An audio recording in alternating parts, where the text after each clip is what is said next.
You are not lazy. You are simply a victim of your own ambition. You spend hours crafting the perfect plan. You lose yourself in fantasies of who you will become, of the victories you will claim, and the status you will hold. It feels like progress. It feels like work. But in the quiet hours of the night, when the silence settles in, you realize the truth. Your hands are empty. You have built a castle in the clouds. While your feet have not moved a single inch from the mud, you are not building a legacy. You are drowning in the illusion of effort. In feudal Japan, there was a word for a warrior who lived only in his mind. But that story is not just a lesson from the past. It is the mirror of your present. Let us look at it together. In the province of Kaga, during the height of the Tokugawa shogunate, there lived a young man named Yuki. Yuki was not born into greatness, but he was born with a hunger for it. He possessed a sharp mind and an even sharper tongue. While other boys his age were sweating in the fields or carousing their hands against the wooden bokken, Yuki spent his days in the village archives. He read of the legendary battles of Musashi. He studied the strategic scrolls of the Sun Tzu. He could recite the history of every blade forged in the last century, and he could debate the merits of a defensive stance for hours. To the villagers, Yuki was an intellectual. He spoke of his future with such conviction that they couldn't help but believe him. "When I enter the service of the daimyo," he would say, "I shall not be a mere foot soldier. I will be a tactician. I will be the architect of our clan's resurgence." But here lies the first trap, the one you are likely falling into right now. Yuki fell in love with the version of himself that existed only in his imagination. Every morning, he would wake up with a surge of energy, a phantom motivation that whispered, "Today is the day." He would look at his practice sword leaning against the wall, its wood smooth and untouched.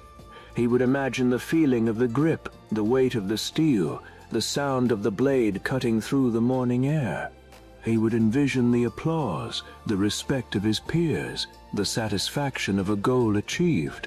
And because his mind provided such a vivid, pleasurable hit of dopamine, his brain signaled that he had already done the work. He felt the fatigue of a champion without ever having thrown a single strike. He would walk toward the training grounds, but the sky would look a little too gray. "The humidity is poor for my joints today," he would whisper to himself. Or, "I haven't properly studied the wrist rotation of the master. It would be reckless to practice with bad form." He convinced himself that preparation was the same as progress. He mistook the study of the map for the journey across the terrain. Weeks bled into months. The seasons shifted. The young men he once looked down upon, the ones who lacked his vocabulary and his grand theories, began to change. Their shoulders broadened. Their movements became fluid, almost silent. When they sparred, they didn't speak of philosophy. They spoke in the language of motion. And Yuki? He watched them from the shadows, his heart heavy with a growing, gnawing resentment. He told himself they were simpletons, creatures of brute force, while he was a vessel of potential. But deep down, in the cold silence of his room, he knew the truth. He was not waiting for the right moment. He was hiding from the only moment that mattered, the present. The tragedy of Yuki is not that he failed, it is that he never actually started. He became a connoisseur of his own unfulfilled destiny. As his friends ascended, he began to suffer from a specific quiet agony, the pain of regret. It is a heavier burden than any armor. He realized that every excuse he had crafted, every "not today," every "I will start when I am prepared," was actually a brick in a wall he was building between himself and the man he wanted to be. He had become a spectator to his own life, and the most dangerous part? He had convinced himself that the fault lay in the world, in the weather, in his teacher, in the lack of opportunity, anywhere but in his own hands. He had perfected the art of looking busy, of appearing knowledgeable, while his spirit withered from atrophy. He was a master of words, but a slave to his comfort. and as the sun set on the third year of his preparation, Yuki sat alone, holding his unused sword, finally understanding the most bitter truth a human can face. The only thing standing between him and his dreams was the very thing he told himself he was protecting, his need for ease. But the question remains, if Yuki's dream was his prison, what is yours?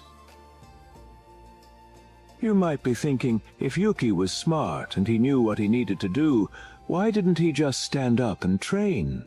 The answer is not a lack of willpower. It is a biological survival mechanism. Your brain is not designed to make you happy or successful. It is designed to keep you alive. And for most of human history, staying alive meant conserving energy for when it truly mattered. When you sit down to plan your goals, your brain enters what neuroscientists call the dopamine loop. You feel a sense of accomplishment because you are simulating a future victory. You are effectively eating the reward before you have done the work. The problem is, your brain cannot easily distinguish between a vivid visualization and an actual achievement. You are getting the high without the grind. And once that high hits, your nervous system signals that the hunger for the goal has been satisfied. You don't need to act because, chemically, you've already won. But here is where the samurai were different.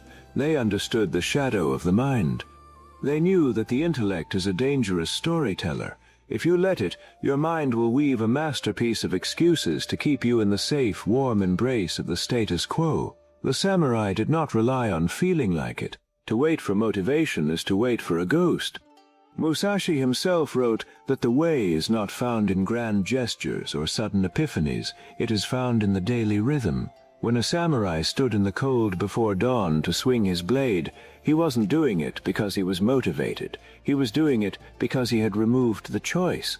He had turned his practice into an identity. When you say, "I need to feel ready," you are handing the steering wheel of your life to your emotions. Emotions are like the weather. They are chaotic, unpredictable, and entirely out of your control.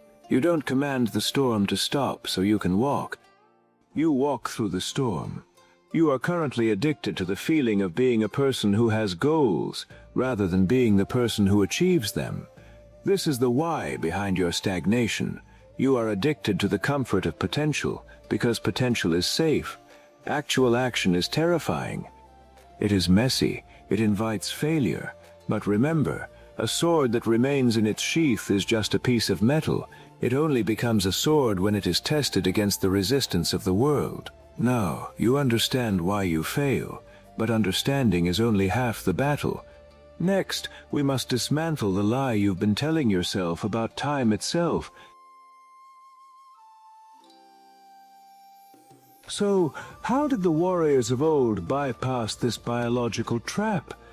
They didn't fight their brains, they outsmarted them.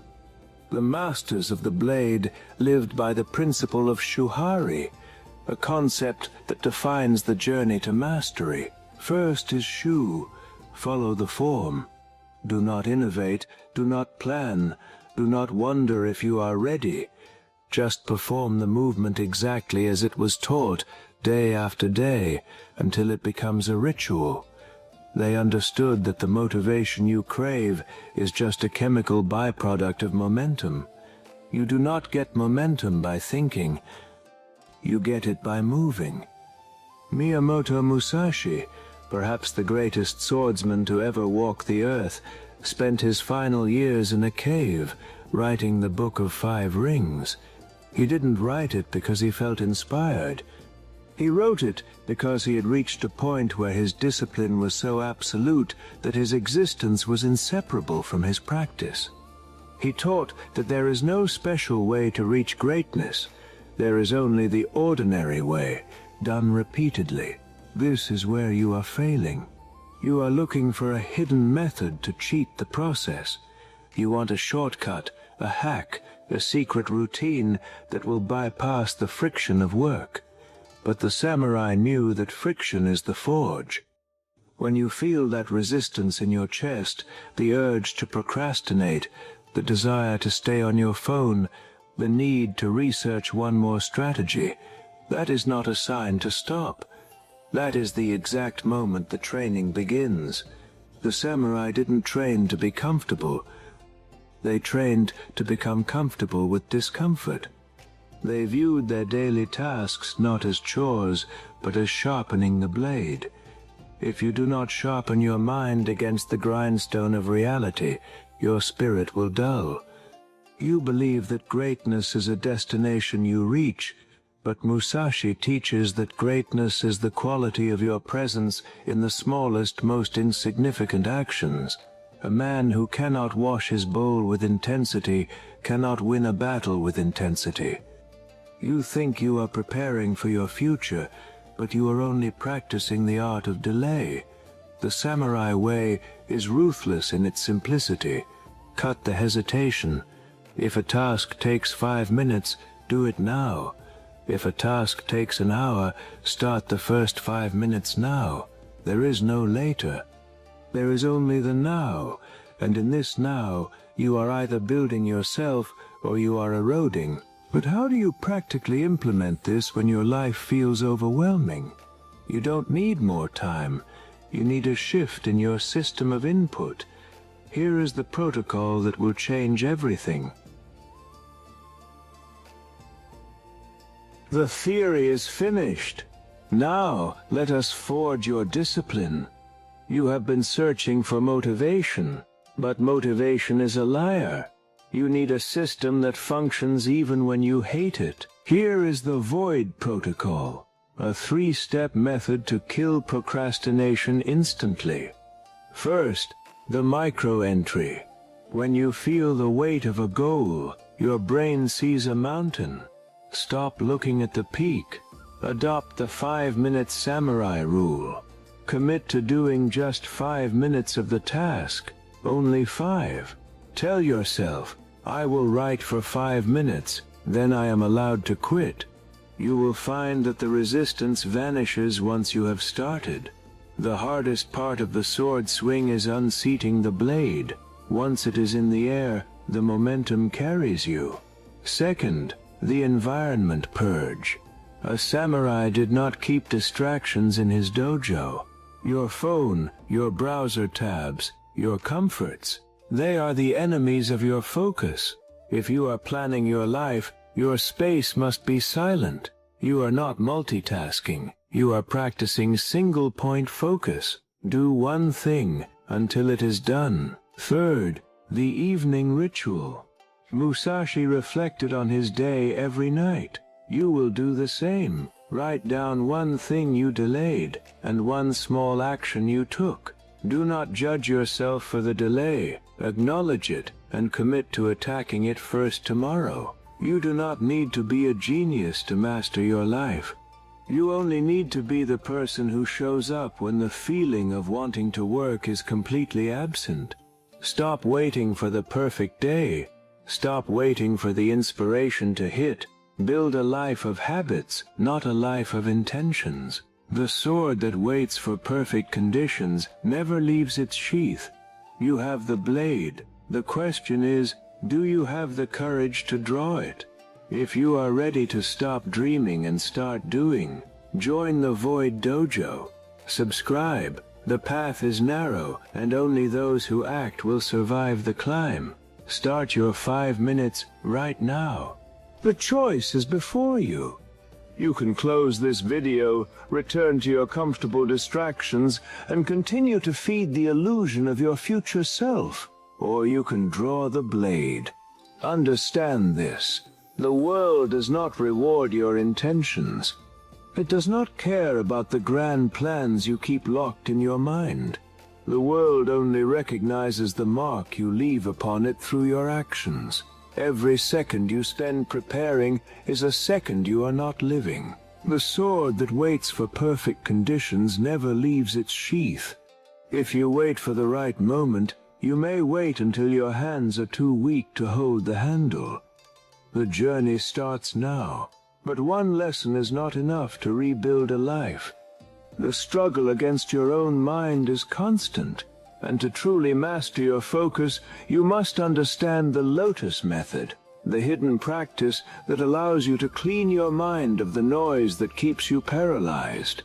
If you are serious about this path, if you are tired of the cycle of failure, you must watch this next video. It is the continuation of your training.